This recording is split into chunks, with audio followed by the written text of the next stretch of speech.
ព្រួលទៅតាមវាសនាថ្ងៃនេះជាបច្ចុប្បន្នសិលមិនគ្រាន់ជាអតីតកាលថ្ងៃស្អែកត្រូវដើរទៅមុខគ្រប់យ៉ាងព្រោះតែជាផែនការ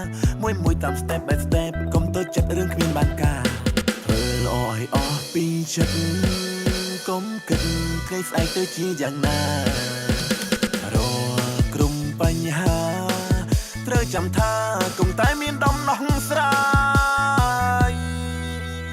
កុំប្រៀបធៀបខ្លួនយើងជាមួយអ្នកណា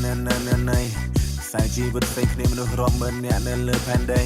អ្នកខ្លះកាន់មកសុខស្រួលជីវិតរស់នៅព្រាមដោយសេដ្ឋីអ្នកខ្លះរស់នៅលំបាកខំប្រឹងរកបានថ្ងៃពីថ្ងៃកុំប្រៀបធៀបខ្លួនយើងជាមួយអ្នកណា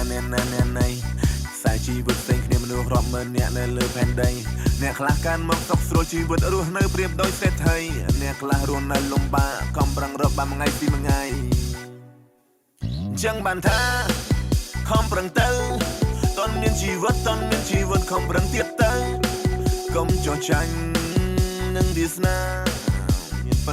មានប៉ុណ្ណាយើងខំប៉ុណ្ណឹង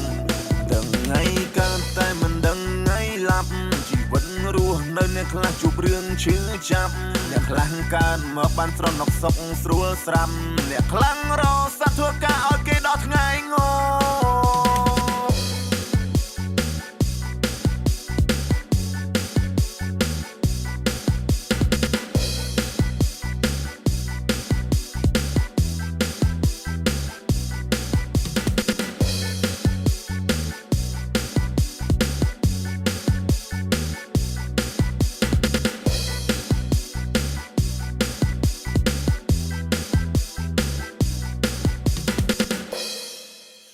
រស់ជាមួយស្នាមញញឹមកុំប្តីព្រួលទៅតាមវាសនាថ្ងៃនេះជាបច្ចុប្បន្នសិលមិនគ្រាន់ជាអតីតកាលថ្ងៃស្អែកត្រូវដើរទៅមុខគ្រប់យ៉ាងព្រោះតែជាផែនការ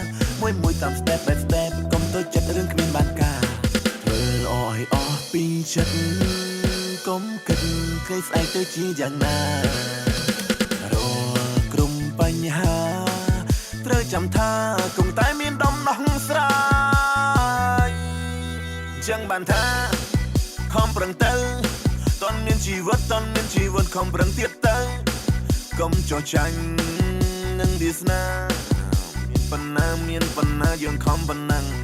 ដឹងថ្ងៃកើតតែមិនដឹងថ្ងៃឡាប់ជីវិតរស់នៅអ្នកខ្លះជួបរឿងឈឺចាប់អ្នកខ្លះកើតមកបានស្រណុកសុខស្រួលស្រាប់អ្នកខ្លាំងរស័កធ្វើការឲ្យគេដល់ថ្ងៃង